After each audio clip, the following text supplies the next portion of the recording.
half in the bag. I love this job.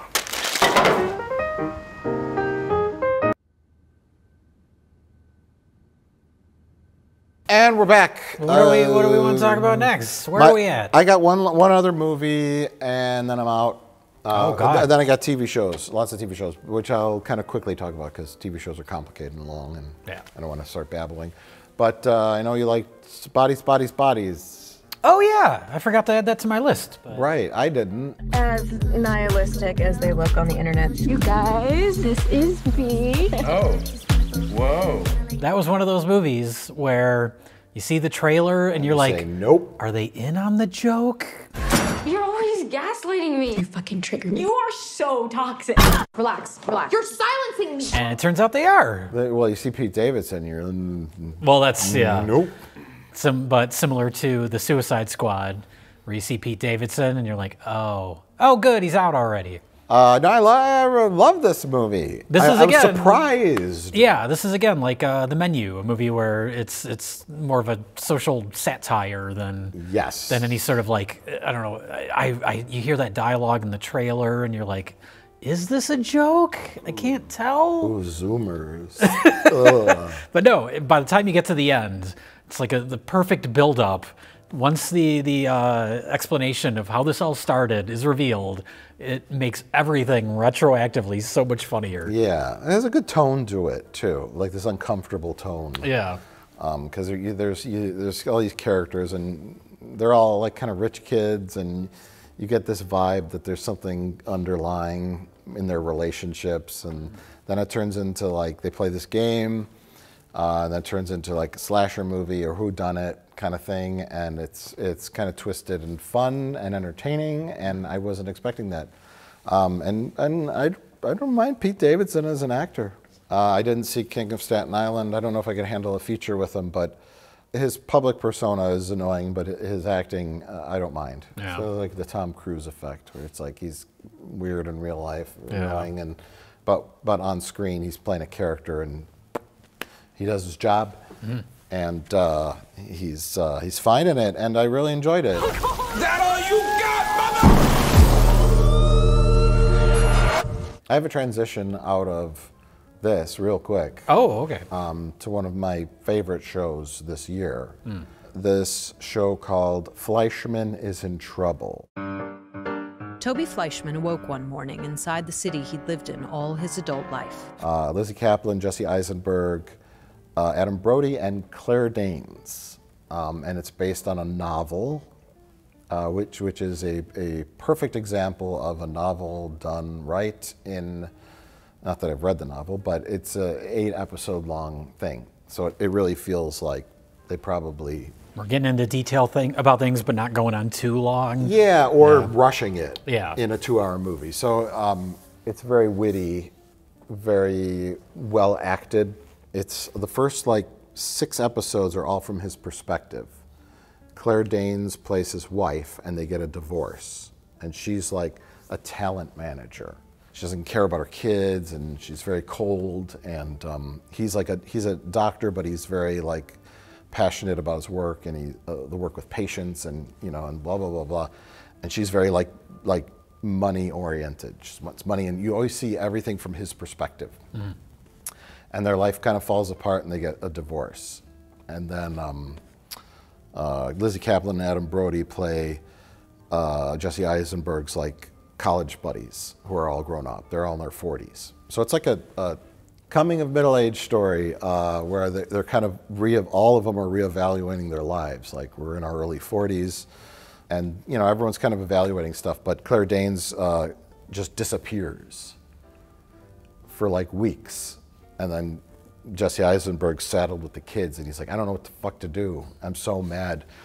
And I joked around that the show should be called My So-Called Wife. Cleverly, I joked around until you hit the Claire Danes episode, where you get her side of the story. Okay.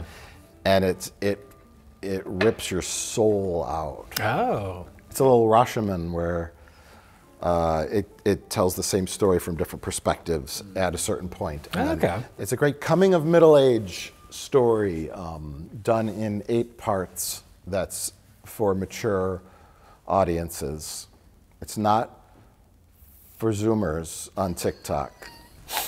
They're evaluating the choices that they've made that led them to that point and settling into the idea that this is the rest of your life.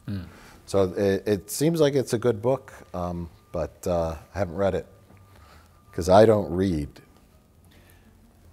I watch Ant-Man movies.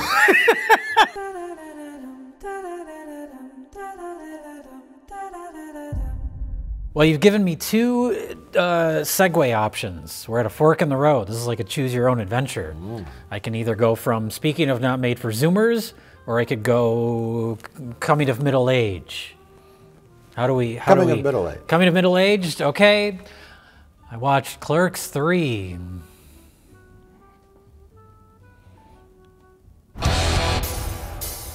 Can't catch my breath, man. Oh, shit. Mr. Dante! I need an ambulance at the Quick Stop. Like a lot of people of our age, our generation, they have a very long and complicated history with Kevin Smith. Clerks was a very important movie to me. That was like, oh, you can just make stuff. It was a very important movie to me as a teenager. So this is like, you get to this and it's like, well, I guess I gotta watch it, right?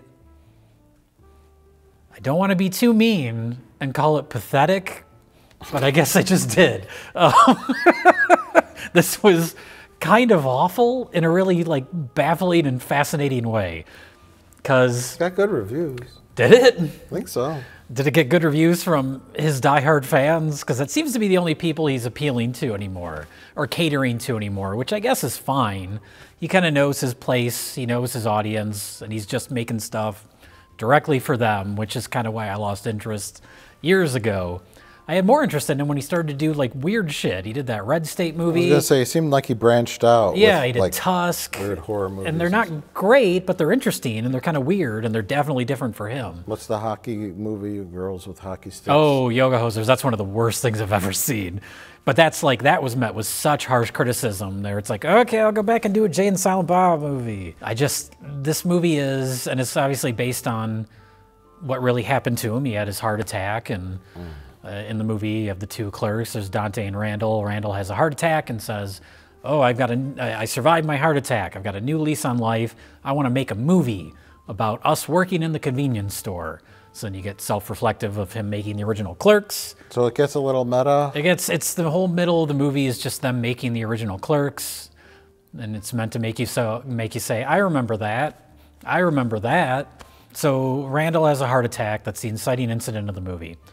And then in the 3rd act of the movie, spoilers. Well, first of all, do you remember the 2nd movie at all? I don't think I ever saw it. Well, Dante ends up marrying Rosario Dawson. Oh, I did see it. Which is the most unbelievable thing. So that's how it ends. He marries her, she's pregnant. This movie starts off because they can't afford Rosario Dawson anymore for more than 1 day, so she's dead. And the backstory is, she died while pregnant. So Dante, since the end of the 2nd movie, he's just been miserable because Did the baby die? His wife and unborn baby died. And so the whole movie is Great way to start off your comedy. Exactly. Well, that's the whole thing, is like he wants to tug at your heartstrings and make you cry. So that's the start of the movie. Then Randall has a heart attack and wants to make a movie. So Dante helps him make the movie. And then in the 3rd act of this movie, Dante also has a heart attack, and he dies. What's that saying? Write what you know? I guess, but... So everyone has a heart attack? Everyone has a heart attack. Does everyone wear embarrassing clothes, too? But that's the thing, is like, so Rosario Dawson, she has a quick cameo where it's like he's sort of talking to her in kind of a dream form.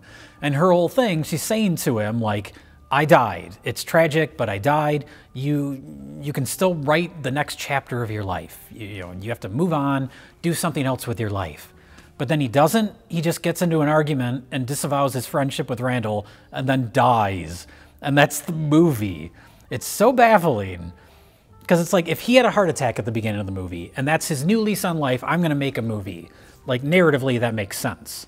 But having his friend be the one to have the heart attack and want to make the movie, and then he's just miserable the whole time, and then he just dies. Like, what are you saying? Narratively, what is the point of any of this? 2 heart attacks? Both characters have a heart attack. Other than to make your diehard audience say, I remember these characters, and now one of them died, so that makes me sad. But narratively, what's the purpose of it? There's only one man who can answer that question, Jay. Christopher Nolan? Christopher Nolan. And his new film, Oppenheimer. I'm sure Kevin Smith can explain his reasoning behind all of this, and has probably done that on a podcast that went on for 5 hours. I think it needs more weed. My other segue would have been something that doesn't appeal to Zoomers. Very quickly, I watched Weird, the Al Yankovic story. Put it in. Very, very funny. Yeah. But I can't imagine, if you don't know anything about the history of Weird Al or the history of 80s pop music, like Madonna, all these people, I can't imagine you getting anything out of this, because that's the whole movie, is just playing on jokes and your expectations of these people. Sure. It's a fake biopic movie. Okay. It's very, very funny. The kind of comedy that isn't made now, where it's just jokes nonstop from beginning to end, doesn't take anything seriously. If you're a fan of Weird Al, if you're a fan of his humor, if you like UHF, this is right in that same vein. Nice. Nice. Don't have a lot to say about it other than it made me laugh pretty consistently for 90 minutes, and then I was out. Thank you.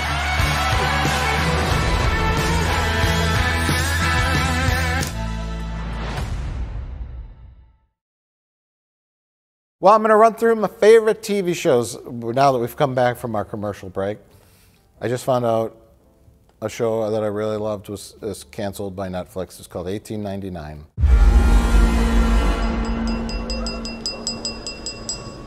You think the passengers, they're still alive? Oh yeah, they canceled it after one season? Yes. Because they're Netflix?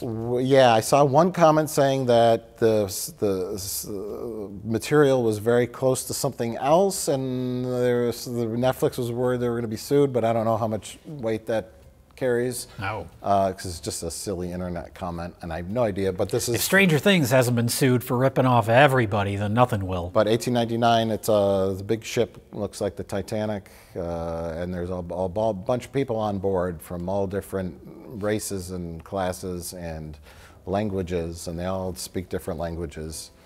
Don't watch the English dubbed version because it looks horrible. I watch it with subtitles. Never watched an English dub. 25% of it is English, the rest of it's dubbed. But it was fantastic. I really enjoyed it. I would compare it to many different things, which could give away spoilers. So I'll say spoilers for 1899.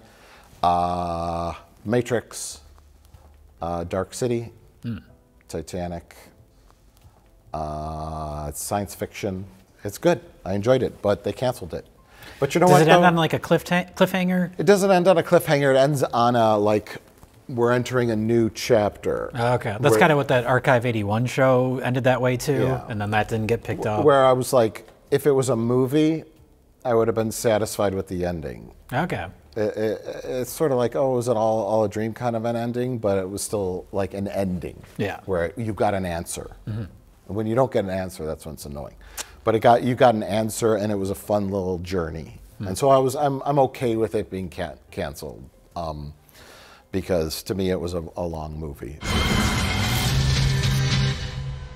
Classic favorites that are in their subsequent seasons beyond the first one, which aren't new shows: Ghosts, Evil, and What We Do in the Shadows. Consistently funny. What We Do in the Shadows, I think, is one of the better comedies I've seen. I need to catch up. I've only seen the movie, which I like the movie. Ghosts is cute. It's not risky. It doesn't offend. Plays it safe. The American Ghost. The British Ghost is much better, but the American Ghost is pretty good. It's like I don't know, comedy on TV. I watched Loot with Maya Rudolph. Is that a Quibi original? What the fuck is Loot? Apple. It's fucking sucked. I watched, there's a show called Blockbuster. Oh, I wasn't even, a show called Blockbuster premiering on Netflix, right? Yes, about the last I wasn't going to touch that shit. It fucking sucked so much First episode out. Yeah. Luke, first episode out. Under the Tuscan sun. You sure? You need to get out of your lane and into Diane Lane. Blockbuster, I don't understand the nostalgia for Blockbuster. I mean, I guess that was like the chain and everybody went there. I always, even back when Blockbuster was around, I hated Blockbuster. Their AI scoured the internet and found that there was some traction with like the last Blockbuster and all that kind of stuff. And well, that's just video store nostalgia. Yeah. It was a committee or an AI figured it out and said, let's make a show about the Blockbuster. Does it take place at the last Blockbuster, or does it take place in the past when Blockbusters were? It's the last Blockbuster, and it has a cast of wacky characters. And I'm assuming that was canceled after the first. I think it might season. be. I don't even know. I just like get it away from me. Like I threw it down a mine shaft. Like comedy on TV, it's not even funny. Yeah. There's no jokes. It's everything played so safe. You know. The days of The Office are long gone. Yeah. Oh, and then I watched the Quantum Leap reboot. Oh, sucked so bad. You're the only one. Gone. Sucked. It's not a. Does it have connections to the original show? Yes. So it is like kind of a continuation. It's kind of a continuation. Okay. But the lady who played Al's wife is in it. From the original series, they talk about Sam Beckett and blah blah blah blah. But fuck it, fuck it. I also did watch, for those of you bothering me about it, I did watch Strange New Worlds, the Star Trek show. Oh my God, this is important news. I got through 1.5 episodes and had to stop. Not that it was atrociously bad. But the premise of the first one was so fucking ludicrous and stupid. I can't even wrap my head around it. But I think the real problem with the new Trek and me is the writing of the characters. And I'll be real brief about this, is like the people that are in Starfleet have always been mature and had poise and were intelligent and acted like adults.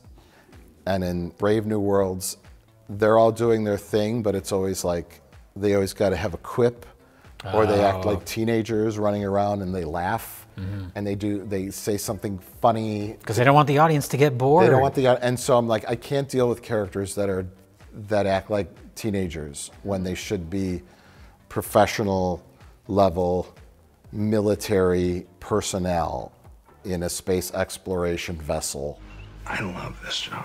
They shouldn't laugh and make little stupid asides all the time, constantly. I'm like, I can't deal with this. I'm done. I can't take these characters seriously. Make Star Trek boring again. Hashtag make Star Trek boring again. Do it. We dare you, cowards.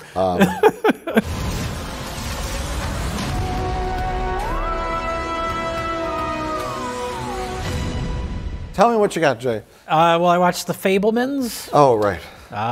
Pretty good. Movies are dreams. Definitely best Spielberg movie I've seen in forever. Forever? Aside from, of course, Ready Player One. Visual puke. In a while. In a while. This is like, you hear the premise, and you're like, oh, coming-of-age movie, it's Spielberg, autobiographical, about growing up and making amateur backyard movies. And you kind of have this vision of like, okay, super schmaltzy, super tug at your heartstrings, and it really isn't. That stuff's kind of downplayed, and it's a little more straightforward than that, and surprisingly eccentric. Lots of weird little quirks that I'm guessing are autobiographical, because there's so many weird little details where you're like, why would that be in just a regular movie? So it has a little more personality than I was expecting, but it is very charming. I mean, you're seeing him. I believe that all the stuff with him making movies is actual movies that he made when he was a kid, little 8mm movies. Yeah. Like he did a war movie and stuff like that. Yeah. Because it feels like this is almost his way of remaking his childhood amateur movies and making them better in a way. But it gets to a point where it's not really about him making movies anymore. It's about his family. In this, they're the Fabelmans, but loosely based on him. Not the most flattering portrayal of his parents. It's basically about their marriage falling apart and them being miserable and awful to each other. but how that affects him and his desire to make movies. There's a whole portion where he's not making movies anymore, and he's kind of gets back into it when he gets a little bit older. But it's very anti-schmaltz in a way. You get to the end, spoilers, but not really, because it's not really related to the narrative, but he ends up out in Hollywood. He's in a position where he gets to meet, they say, do you want to meet the greatest filmmaker that ever lived? He's right across the hallway. They take him across the hallway, and it's David Lynch. But he's not playing David Lynch, he's playing John Ford. So it has this like double meeting. But he's sitting in his office waiting for John Ford to show up, and they're panning around the room. There's all this schmaltzy music. You see all the posters for like The Searchers and How Green Is My Valley, all these John Ford movies. And there's this like uplifting, dramatic music. And then David Lynch, as John Ford walks in, and he did a full-blown, non-ironic record scratch. And it was great.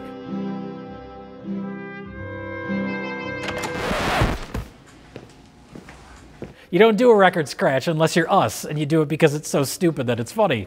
But he did it, and it works. And John Ford comes in, and he's got like lipstick all over his face because he's been probably fooling around with young actresses that he's taken advantage of.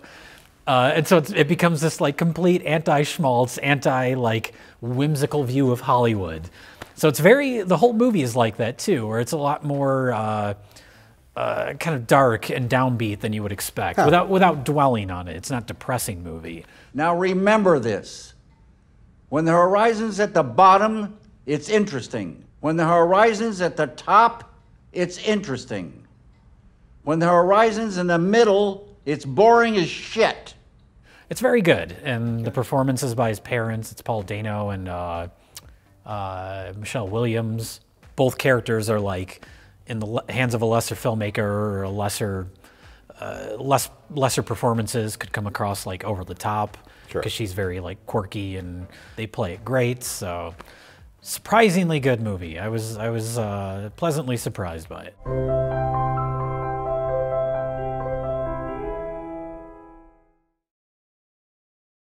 Did you watch The Midnight Club? I didn't. I watched the first episode, and I was going to get around to more. It seemed like, based on the first episode, that it was aimed at maybe a younger audience. I know it's based on books that are like YA books. Yeah, and it's interesting. After Midnight Mass, something so heavy and amazing. And great, yeah. I really liked it, and it was very different from his other stuff. And you said it seemed like a YA thing, and that's because all the kids are teens in it. And it's nothing like super like crazy or spooky, but good characters. And I think like had it gone on to season 2 or 3, it would have progressed their storylines. I understand why they didn't want to pursue it. I have imagined their Netflix robots. All their decisions are based on analytics. People and like AI. you who gave it 1 episode and said, well, I'm out. I didn't say I was out. I was like, I'll get to it eventually. But sure, but they know I wasn't that. hooked like I was with Midnight Mass. Yeah, they know that. Yeah. They know that people probably watched a couple and dropped off because... So are you trying to say it's my fault that the show was canceled? Kind of. I'm sorry, Mike Flanagan. You're dropping the bucket. But you have, it has a little like... demographic gray area problem, which I get. You know, it's unfortunate because it was well made and well written and good characters, and I could have enjoyed watching them grow and see what else happens in this show. But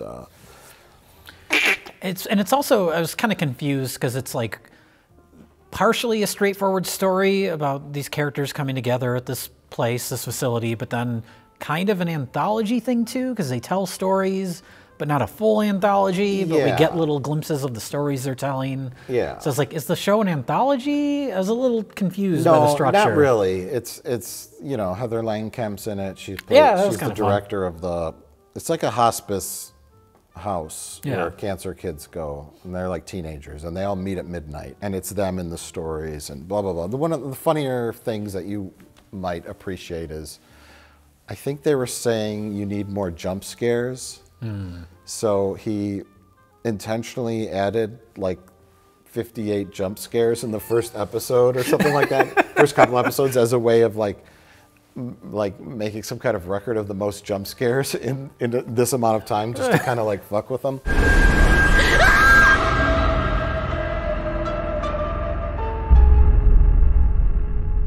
But my last thing that I'll mention that I'm currently watching, and I don't know why, I just said I'm just going to watch the first episode of this. It's an AMC original.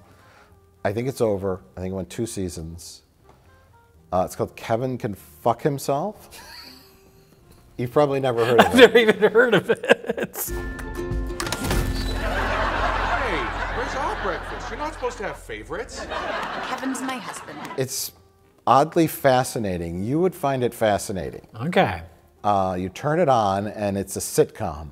And the guy who plays Kevin, an actor named Eric Peterson, he is the hammiest, think like Ralph Cramden, like on steroids. Okay. He plays the best, like, hammed up sitcom guy. Mm-hmm. But his wife, her character's name's Allison, and their set is the All in the Family set. Okay. It's identical. It's amazing. But when they cut to her and her storyline, it's very serious, and there's like drugs, and she wants to kill him, and it's all like darkly and moodily lit. Oh, you're selling me on this. And then when it cuts back to him, it's corny sitcom with laugh track. But I'm needed elsewhere.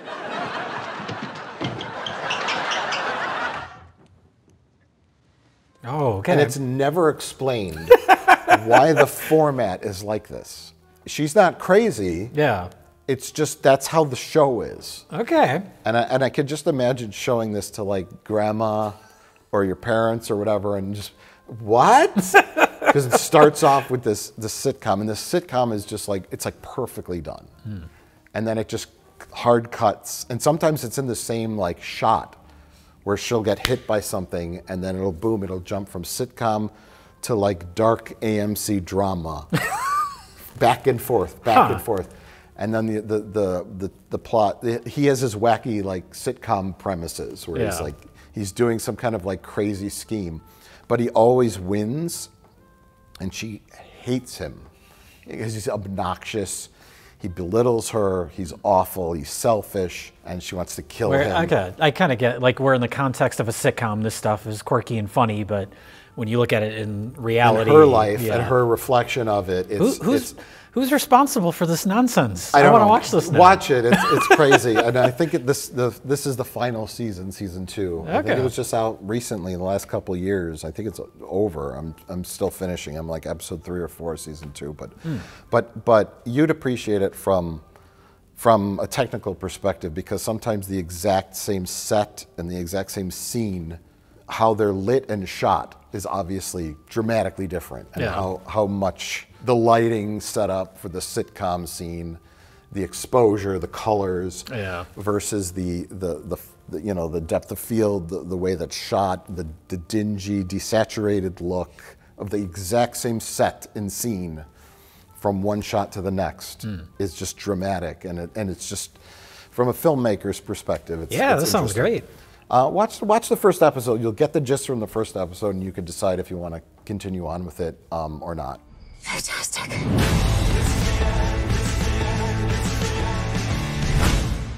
Well, my favorite movie of last year. What a great way to end our show, everybody. Yeah, and this may not be a this surprise. Episode, not the show.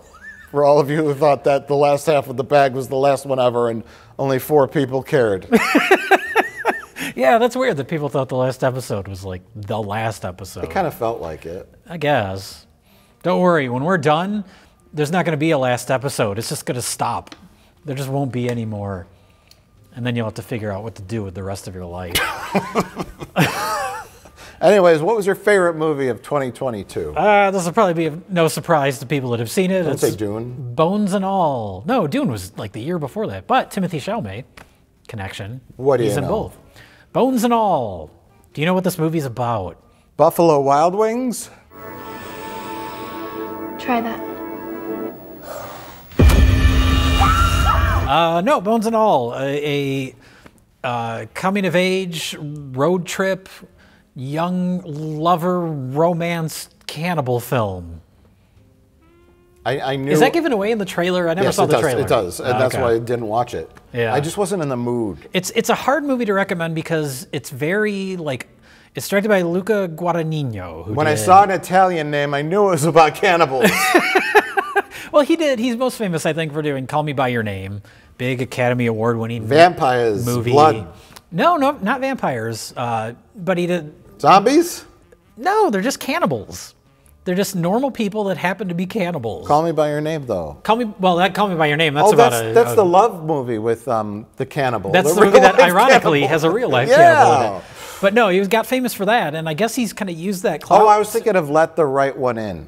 Oh, okay. Yeah, Not Call Me By Your Name. Let the Right One In. Let the Right One In is a vampire movie. That's what I confused it with. So I'm not demented yet. I'm on the way, but I'm not quite there yet. Okay. But no, Luca Guadagnino seems to have taken whatever clout he had from that movie, Call Me By Your Name, Academy Award nominations, it won some, I think, and used that to just make really understated, weird, fucked up movies, because he did the Suspiria remake, which I love that movie. I like it more than the original Suspiria. And now he's made this mostly kind of warm and sweet love story where the two people just happen to also be cannibals. And it doesn't shy away from the cannibal angle, which is why it's hard to recommend, because it's legitimately grotesque in parts. But it somehow pulls off being violent and gross, but never taking you out of liking these characters. Because it's very, it's focused on them. There's a slight supernatural angle where cannibals can like just sense other cannibals, which is sort of odd. That's the only kind of like vaguely supernatural thing. So this girl goes off on the road. Her dad basically is like, I can't deal with the cannibalism shit. I'm out of here, and abandons her. So she kind of goes off on the road, meets up with Timothée Chalamet. Oh, you're also a cannibal. They fall in love. They meet Mark Rylance. They meet Mark Rylance, who's great in the movie.